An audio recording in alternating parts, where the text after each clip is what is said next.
In sickness and in health, until debt do us part. The number of women requesting prenuptial agreements is on the rise, according to a recent survey of divorce attorneys run by the American Academy of Matrimonial Lawyers. We are joined now by the author of Your Premarital Survival Guide and family law attorney Vikki Ziegler to explain the trends. So what's going on? Why are so many more women initiating the prenup discussion or actually filing them? Well, with divorce statistics as they are, we know that 1 out of 2 marriages, first-time marriages, fail. Women want that belief that they know what's going to happen if their marriage does decline or end in divorce. They want to have control. You know, sometimes in a divorce proceeding, you don't know what's going to happen. So why not predict and why not negotiate who's going to get what assets? Prenuptial agreements are like a vault. This is how I try to explain it to everybody. This is my vault. This is your vault.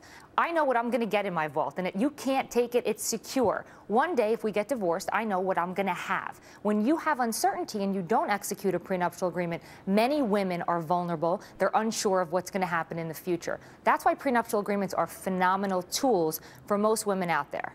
It's also hard right now to identify income, isn't it? I mean, different forms of income are more difficult now than it was 5 years ago, 10 years ago. Future income, all those kinds of things, isn't it? You know what? No one has a crystal ball. We don't know what the economy is going to look like in the future. We don't know who's going to be earning more, less, nothing at all. So yeah, it's a very big problem that people are facing. So in a prenuptial agreement, you can implement what happens to future earned income, what happens to somebody if they're earning more. You can put in an alimony clause, spousal support, maintenance. Those are very important things, but they're also tricky because you don't know. It is a double-edged sword. We don't know what people are going to be earning in the future. I don't know if this is the right way to ask this question, but I'm curious about the women initiating prenuptial agreements. Are they looking to protect their assets, the assets they've acquired, or to make sure their husband doesn't leave them high and dry? It's a great question, Okay. Lisa, and really you have to put everybody in specific categories. Second-time marriages for females, it's protecting their assets, what they have coming into the marriage. First-time marriages for breadwinners, potentially the same. A housewife that has not worked, doesn't have any future ability to work, they're trying to protect what they may get in the event of divorce. So really it depends on who we're talking to and what their circumstances. No divorce case looks alike, no relationship looks alike.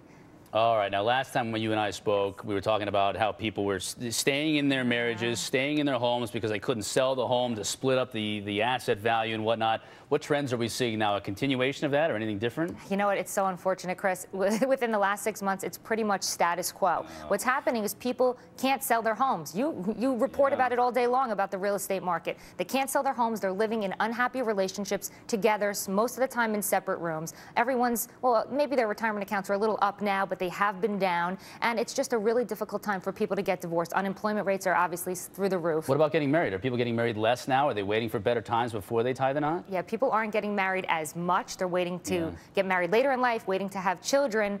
Divorce, unfortunately, domestic violence is up. So some of the statistics are very upsetting, but this is the lowest divorce rate since 1970, and I think it's because this economic malaise, the real estate market, and I think people are really trepidatious. They don't know if they should get married or not, and a lot of people are living together. Tough for business, Vikki. I know, my goodness. You know what, and the problem is, with the divorce cases that are happening now, we can't settle them as easy as we used to be able to. So that's unfortunate. So I'm a huge preacher, prenuptial agreements, protect your assets. It's unromantic, but it's a necessity. I'm a hopeless romantic. I think people are just more in love now than they've been since 1970. Chris. Hold on, love is blind, but you don't walk down the aisle with the blindfold on. Right. The walking statistic right here.